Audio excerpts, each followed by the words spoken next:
In Palestine, the indiscriminate Israeli bombardment of Gaza continues. Authorities registered over 950 deaths and more than 260,000 displaced people. In Turkey, President Erdogan warns that the presence of the U.S. aircraft carrier Gerald Ford is the harbinger of major massacres against the people of Gaza. And Mexico's National Weather Commission reported that Hurricane Lidia downgraded to Category 2, leaving one person dead and major flooding in its wake.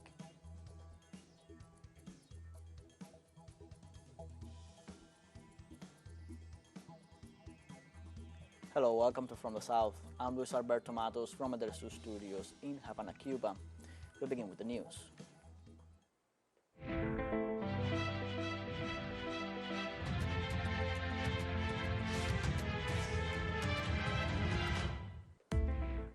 On Wednesday, the United Nations reported that the indiscriminate Israeli bombardment of the civilian population of Gaza continues and also assured that the death toll rose to 950 and the number of displaced persons exceeds 260,000. The United Nations Office for the Coordination of Humanitarian Affairs stated that after 4 days of siege of the Strip, one out of every 10 inhabitants is a displaced person. 1,000 many people shelter in United Nations Relief and Work Agency facilities. The rest are wandering the streets on rubble. The situation worsens because the electricity company assured that the fuel supply will run out on Wednesday, while Israel deploys another 300,000 soldiers on the border, and Gazan hospitals count up to 4,000 injured people.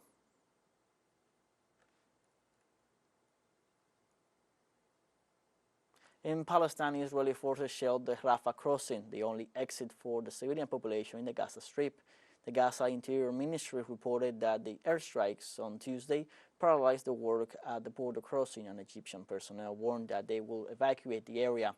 According to local media, the Israeli government threatened Egypt with bombing any vehicle crossing the Rafah crossing, despite the fact that it could be carrying humanitarian aid for the affected Palestinians. The Rafah crossing is the only possible transfer point to the Egyptian Sinai Peninsula for the millions of residents of Gaza.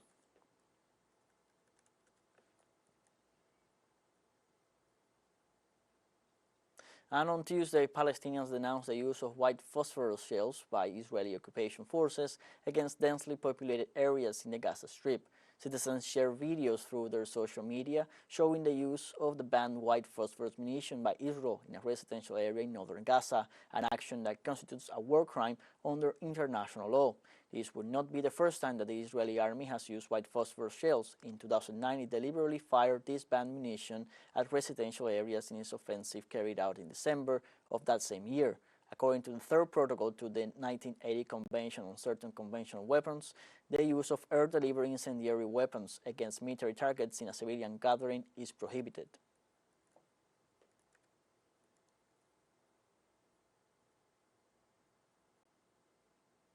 For its part, on Wednesday, Israel's defense forces confirmed civilians' death toll amount to 1,200.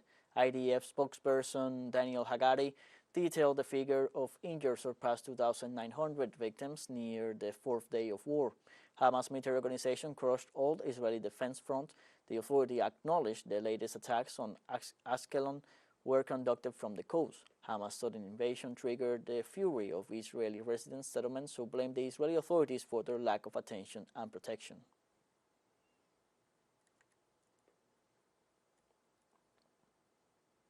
Turkish President Recep Tayyip Erdogan warns that the presence of the U.S. aircraft carrier Gerald Ford is the harbinger of major massacres against the people of Gaza.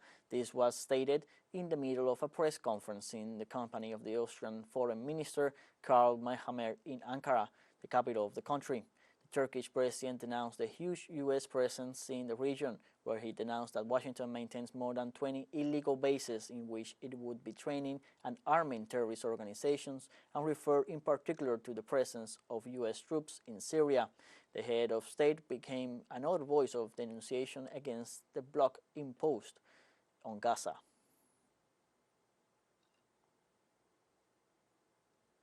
In this way, Turkish President Recep Tayyip Erdogan also condemned Israel's blockade of Gaza on Tuesday, saying cutting off electricity and water is a violation of the Palestinians' human rights. Turkey's leader reiterated his offer to mediate between the sides and said he would continue his efforts to end the war. Look, there is no water supply to Gaza right now. How is this human rights? There is no electricity. It is not being provided. How is this human rights? In the Universal Declaration for Human Rights, you can cut off the water supply. In the Universal Declaration for Human Rights, you can cut off the electricity. What is the US aircraft carrier doing off Israel?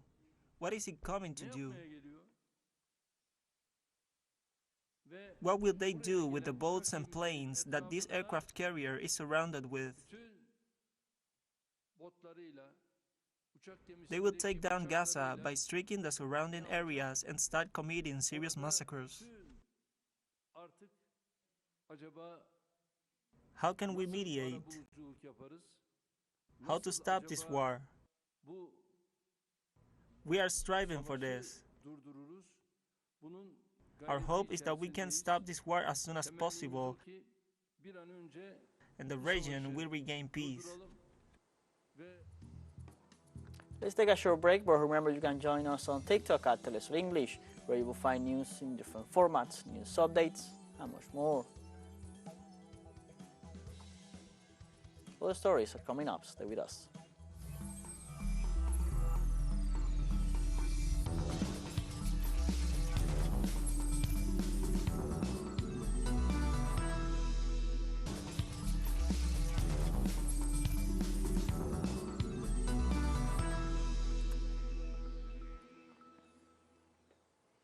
Welcome back from the South. Venezuela's President Nicolás Maduro highlighted the importance of the statement issued by the Secretary General of the United Nations, in which he denounces the massacres and dispossession suffered by the Palestinian people over more than 75 years. Nations Secretary issued a statement that we have read carefully, warning of alarm about the genocide that has begun against the Palestinian people in Gaza. Indiscriminate bombardments to destroy buildings where families and civilians live, which denotes a new escalation. We have already seen massacres in the past, brutal massacres against the Palestinian people, the 75 years of the largest known dispossession, the dispossession of the Palestinian land, the dispossession of the Palestinian people, 75 years, and if you see the map of what was Palestine for thousands of years and how it was reduced to nothing, and how they turned Palestine into an archipelago in part of what was their territory, how they plundered their territory. Likewise, Nicolás Maduro reaffirmed that the current situation of violence in the Gaza Strip is qualified by the United Nations as a new apartheid. What is happening in the Gaza Strip has been qualified by the United Nations and by human rights organizations as a new apartheid. Now no longer in South Africa against Nelson Mandela, but now against the people of Palestine. Bombarded indiscriminately, daily killed, children and women imprisoned. And many times the so-called international media, many times the international public opinion remains in silence. Silence covers censorship, the massacres committed against the Palestinian people. The Venezuelan president also recalled that the first known anti-imperialist in history, Jesus Christ, died as a Palestinian man. Jesus Christ was the first known anti-imperialist in modern history of the last 3 millennia or so. The most important anti-imperialist in modern history, our Lord Jesus Christ, born in Bethlehem and raised in Nazareth, Palestinian territory. So Jesus was a Palestinian child, a young Palestinian. And when he was crucified, unjustly condemned the oligarchies that religiously dominate the area. When he was condemned unjustly, our Lord Jesus Christ was crucified, murdered, tortured. He died as a Palestinian man and rose immortal as a Palestinian spirit. The Venezuelan president Nicolás Maduro emphasized the United States and European Union's crucial roles in this new escalation. He also highlighted that they themselves are contributing to the escalation of the conflict. That would be precisely the aggravation of war. It is in the hands of the United States and Europe that this war escalation stops, and that it does not end up in a world war, because they are the ones who are throwing gasoline on the fire and creating conditions in the campaigns that they make in the media and social networks, so that there will be a genocide, a massacre of the Palestinian people, and so that this war escalates to the whole region. In Venezuela, social movements inaugurated a mural in honor of the mothers of the Plaza de Mayo. The organizers of the event inaugurated the mural in the metro station of Nuevo Circo in the capital city of Caracas. The event was attended by the ambassador of Argentina to Venezuela, Oscar Laborde. The mural honors the mothers of the Plaza de Mayo, an Argentinian association formed in 1977 which sought to know the truth about the young people who disappeared during the dictatorship of Jorge Rafael Videla.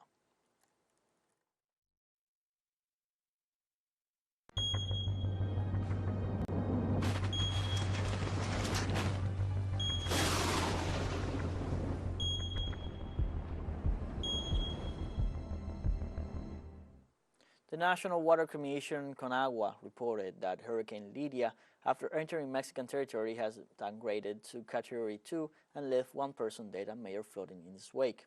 The Office of Civil Protection and Firefighters of Jalisco, in the west of the country, confirmed that the eye of the hurricane was located in the most recent report, 50 kilometers from Puerto Vallarta. The intensity of its winds has been reduced to 165 kilometers per hour, which is still very dangerous, and it moves from east to northeast. The local government of Nayarit reported the death of a citizen after a tree fell on his vehicle and reported the overflow of rivers and severe flooding. At least 376 people remain in shelters.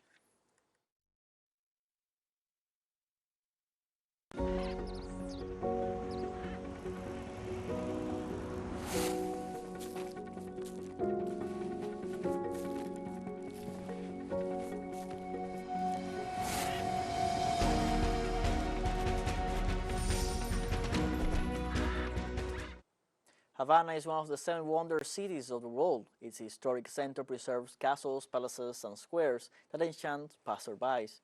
But what gives the city special magic is its people. Cuba on the Move unveils this time the story of Juana La Cubana.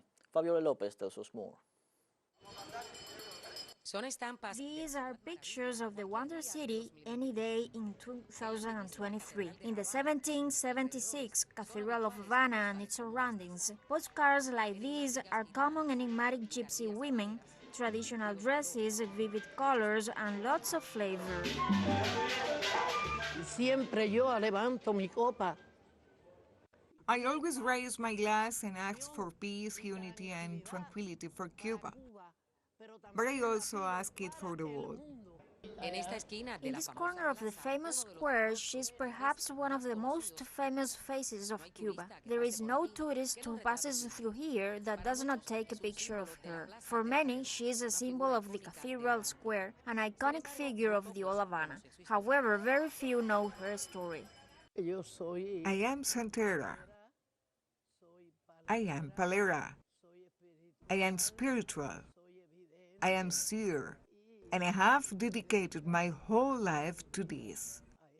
Her real name is Juana Rios Rios. She is 84 years old and was born in the westernmost province of Cuba, Pinar del Rio. She has 4 children, 10 grandchildren, and 16 great-grandchildren. The saints that rule her are Oshun and Obatala. Her daughter Teresa has her gift and reads the cards together with her. Dormida, aprendí a tirar las cartas. While sleeping, I learned to read the cards, and later I began to read the cards dressed as Jabot on the street. Before setting up here, I would do it in a more secluded corner because back then I didn't have a permit. And Eusebio Leal passed by it and asked me, "What are you doing there?" And I told him, "Eusebio, I'm reading cards because I want to buy some leotards for my granddaughter who is in rhythmic gymnastics. I won't do it anymore." And he told me, no, it's okay, stay there. And he put me to work here. He told me, "Juana, you have to behave well because I discussed this work with Fidel and he authorized me to do it." Juana always has a cigar in her mouth. However, she confesses that she does not like smoking. In her youth, she worked at a tobacco factory and claims to know all kinds of tobacco. The one that I am smoking now was given to me.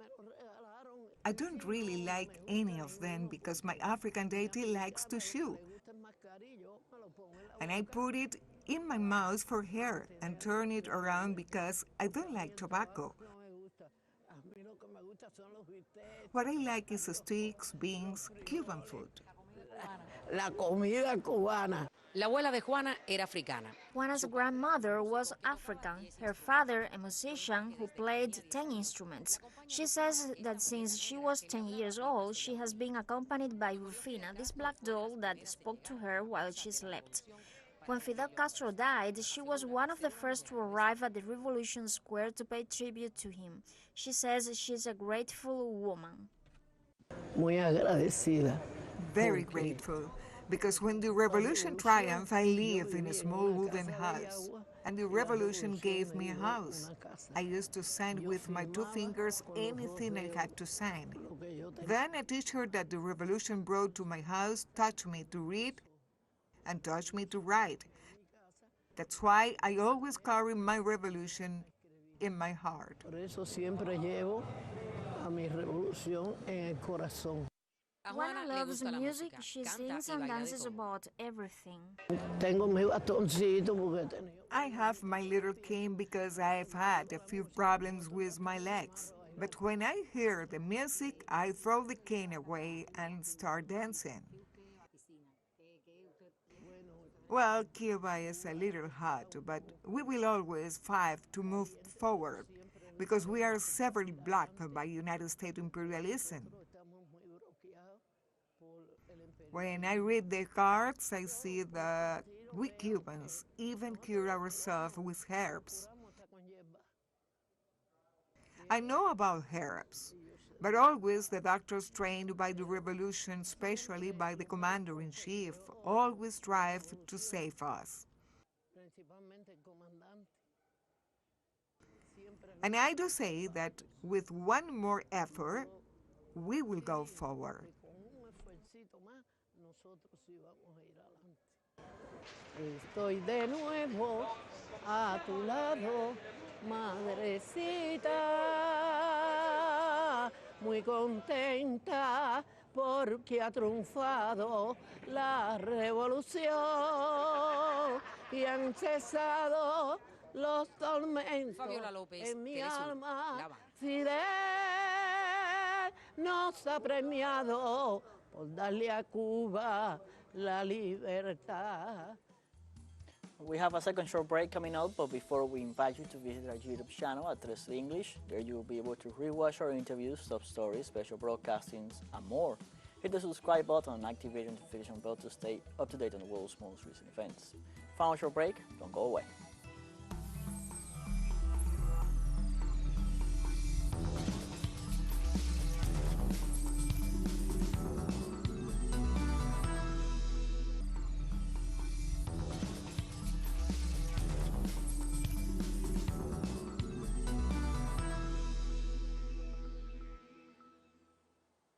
Welcome back from the south. A first group of French soldiers left Niger in a crown convoy with local guards. Of the approximately 1,400 French soldiers deployed, 400 are expected to leave the country initially. The event comes at a time when the United States government announced the withdrawal of its aid to the African nation, which has been governed by a military junta since the end of July.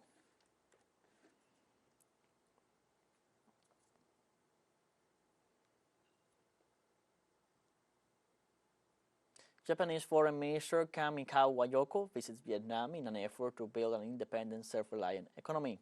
During the meeting, Vietnamese Prime Minister Pham Minh Chinh proposed the implementation of industrialization and modernization. The official also urged Japan to continue to provide official assistance to the country's strategic infrastructure projects for new generation development.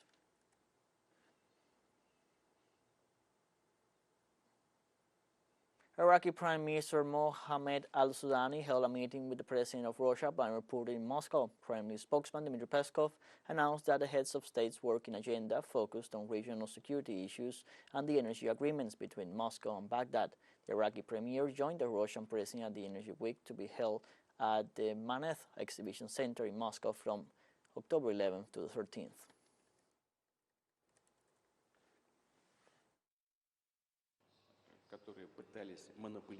The U.S. tried to monopolize the settlement of the Israel-Gaza conflict, but unfortunately did not look for compromises that would be acceptable to both sides. On the contrary, they promoted their own ideas of how it should be done. I know both your position, Prime Minister, and our position that damage to the civilian population must be minimized and reduced to zero. We call on all conflicting parties to do so. For his part, the Iraqi Prime Minister Mohammed Shia al-Sudani pointed out the consequences of the Israeli occupation in the Palestinian territories in the context of the current tension in the region. This is a natural result of the years of crimes and violations committed by the Israeli occupation in the face of international silence and its inability to implement its obligations and resolutions under the guise of international legitimacy. There is a clear escalation and a dangerous escalation targeting innocent civilians with indiscriminate, devastating, and systematic shelling in clear and explicit terms in order to destroy Gaza and make it a ruin.